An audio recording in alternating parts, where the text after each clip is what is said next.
ever tried Kuchipudi? This unique Indian dance form combines poetry, music, history, and skill. Nilimma Devi shares her passion for this art form through performances and dance classes.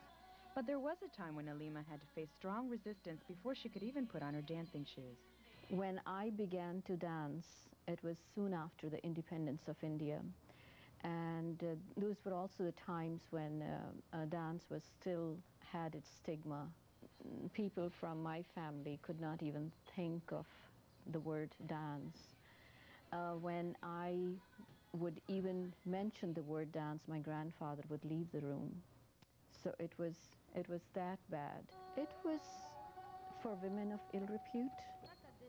So women from middle-class families could not really, they could go and learn perhaps, but not certainly go and perform or teach.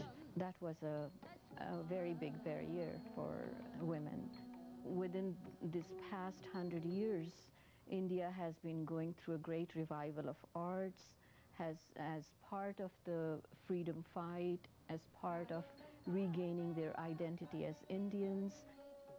Once dance became more accepted in the Indian culture, Nilimma began studying Kuchipudi and turned it into her career as a dancer and choreographer.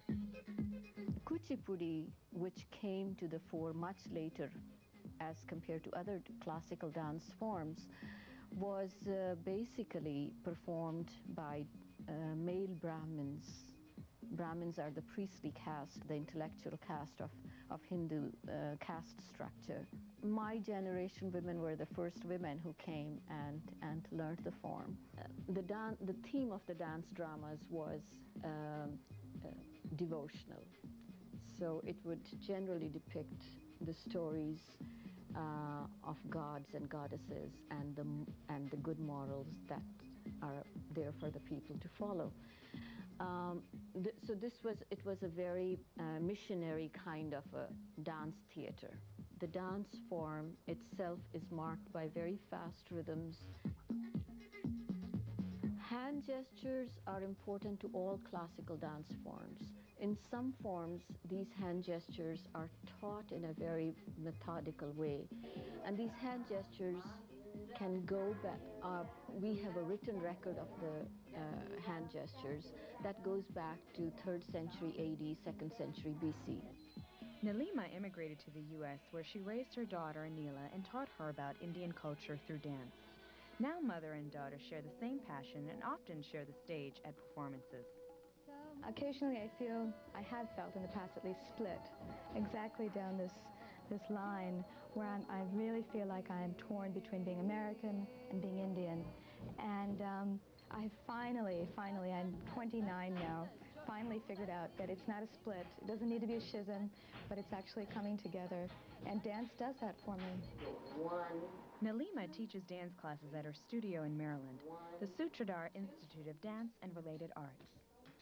I teach all ages. I teach young ones, starting from 3.5 on, and I teach 40-year-olds.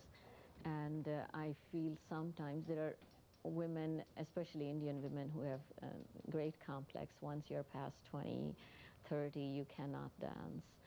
And I tell them, since Indian dance is a very theatrical dance, you cannot really express emotions as well, because you have not experienced life as much till you're 20, that in fact, you're a better candidate for that aspect of dance when you're 30 and older.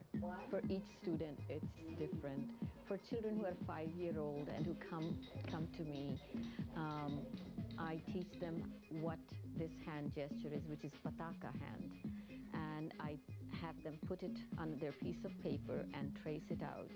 And they say pataka, and then I begin to tell them, you know, your hand can talk. And they say, really? And I say, yes. I love teaching. I love teaching. Teaching is, I think, teaching is the most beautiful way of reaching out and giving it back to life, what life gives you. And so I feel very fulfilled. I don't just think that I'm teaching them dance. I think I teach them a lot more than dance.